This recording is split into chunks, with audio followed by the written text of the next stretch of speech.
കണ്ടില്ലേ, നവകേരള സദസ്സിൽ താരമായിരുന്ന ബസ് ഇപ്പോൾ KSRTCയുടെ നടക്കാവ് റീജിയണൽ വർക്ക്ഷോപ്പിലാണ്. ഗരുഡ പ്രീമിയം ബസ്സായി മാറുന്നതിനുള്ള അവസാന മിനുക്കുപണികളാണ് പുരോഗമിച്ചുകൊണ്ടിരിക്കുന്നത്.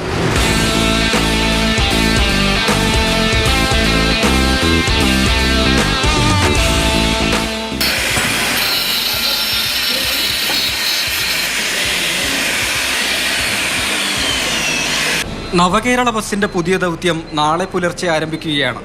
ഗരുഡ പ്രീമിയം എന്ന പേരിലാണ് അന്തർ സംസ്ഥാന സർവീസ്. 26 സീറ്റുകളുള്ള ബസ്സിൽ ആദ്യ സർവീസിന്റെ മുഴുവൻ ടിക്കറ്റുകളും മണിക്കൂറുകൾക്കകം വിറ്റുതീർന്നു.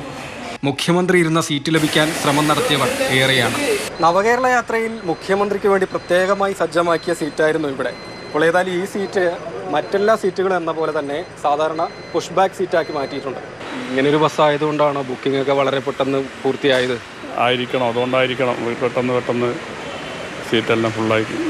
ആദ്യം യാത്ര ചെയ്യാനുള്ള ആഗ്രഹം ഉണ്ടാവില്ല പല ആളുകൾക്ക്. അന്യയാത്രയിൽ ബുക്ക് ചെയ്യുമ്പോൾ നമ്മൾ എൻ്റെ ടു എൻ്റെ ഫെയറാണ്. ഫെയർ 1171 തന്നെയാണ് എവിടുന്ന് കയറിയാലും ഇറങ്ങിയാലും.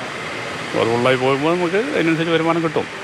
യൂറിനലും വാഷ് ബേസിനും അതുപോലെ തന്നെ ബസ്സിൽ നിലനിർത്തിയിട്ടുണ്ട്. ഈ സൗകര്യങ്ങളൊക്കെയുള്ള KSRTCയുടെ ആദ്യ ബസ് എന്ന പ്രത്യേകതയും ഈ ബസ്സിനെ സ്വന്തമാണ്.